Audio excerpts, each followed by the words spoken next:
Dacă vrei să schimbi lumea, aranjează-ți mai întâi patul. Povestea care a aruncat în aer internetul. Aranjând patul în fiecare zi, îndepliniți prima sarcină acestei zi. Vă puteți mândri cu asta. Aceasta vă va oferi un impuls pentru următoarea sarcină, apoi următoarea. Și astfel o sarcină finalizată trage mai multe sarcini finalizate.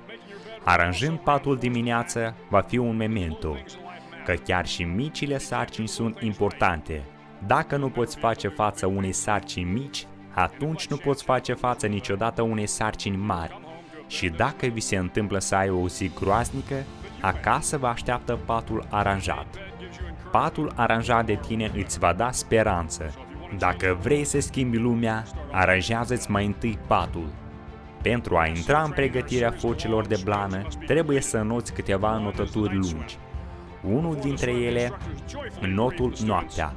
Înainte de înot, instructorii le spun bucuroși cadeților despre toate tipurile de rechin, care trăiesc în apele lui San Clemente.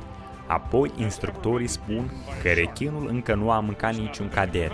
Cel puțin în amintirea lor, asemenea cazuri nu au existat. Cadeții sunt de asemenea învățați că dacă un rechin începe să se rotească în jurul lor, ei ar trebui să rămână în poziția lor, să nu plutească lateral, să nu prezinte frică. Dacă un rechin se năpustește asupra ta în căutarea unei gustări, adună-ți toată voința într-un pumn și lovește cu pumnul în nas. Ea se va întoarce și va pleca. Această lume e plină de rechini. Dacă vrei să treci acest not, va trebui să înveți să faci față lor. Deci dacă vrei să schimbi lumea, nu mai fugi de rechini. La începutul antrenamentelor, în clasa mea au fost 150 de persoane.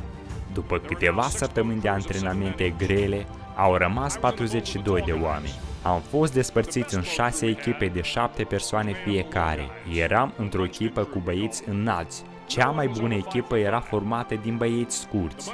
I-am numit echipa Mincin. Aveau toți sub 165 de centimetri. În această echipă era un indian, afroamerican, american de origine poloneză, de origine greacă, italiană și 2 tipi duri din vestul mijlociu. Au vâslit, au alergat și au notat mai bine decât orice altă echipă. Băieții înalți din altă echipă întotdeauna se râdeau la aripile mici la care echipa Minchin a purtat-o la picioarele mici înainte de fiecare înot. Dar acești băieți scurți din diferite colțuri ale lumii aveau întotdeauna ultimul râs.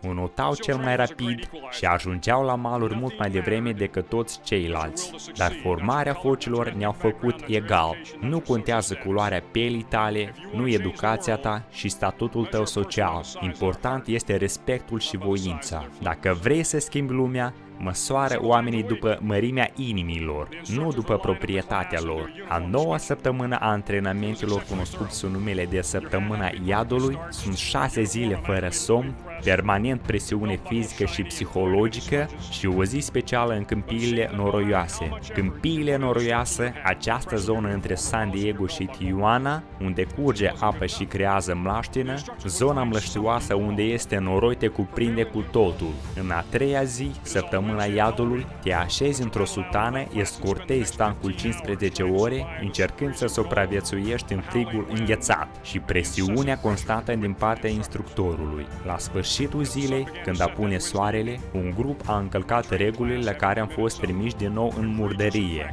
În acest pământ în care am fost îngropați cu toții până la gât, stăteau doar capurile noastre și instructorii ne-au spus că putem ieși din noroi de îndată ce 5 dintre noi se dau bătuți. Doar 5 persoane și noi am putut scăpa de frigul ăsta infernal. Privind în jur, era clar că unii băieți erau gata să renunțe. Mai erau 8 ore până la răsărit, alte 8 ore de străpungere până la uz de frig. Gemetele tremurătoare ale cadeților erau atât de tare încât era greu să aud ceva. Dar atunci o voce a sunat altfel. Toată lumea a tăcut.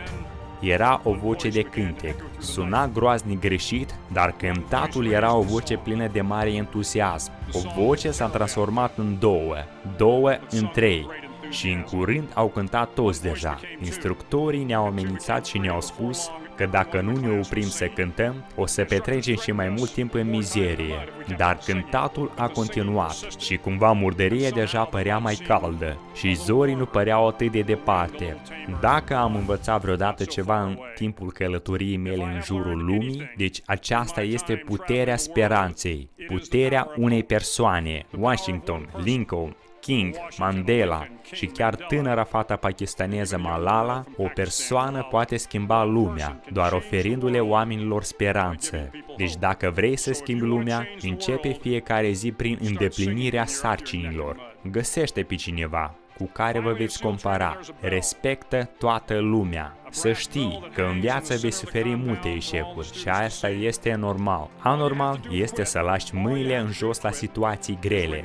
În acest moment de care aveți nevoie de a cânta cu voce tare și zâmbet larg, acționează, dăruiește doar bine, inspiră pe alții cu bunătate și niciodată nu cedați. Dacă veți face asta, generația următoare și generațiile următoare vor trăi într-o lume mult mai bună decât cea în care noi trăim astăzi. Și aceea ce s-a născut astăzi aici, într-adevăr, va schimba lumea spre bine. Pe noi toți ne așteaptă o mulțime de perioade dificile, dar întotdeauna există oamenile care este mai rău decât tine. Dacă îți umple zilele cu milă și jele pentru tine și pentru soarta ta, dacă o să cauți mereu doar vinovați, viața va fi lungă și dificilă. Niciodată să nu renunți.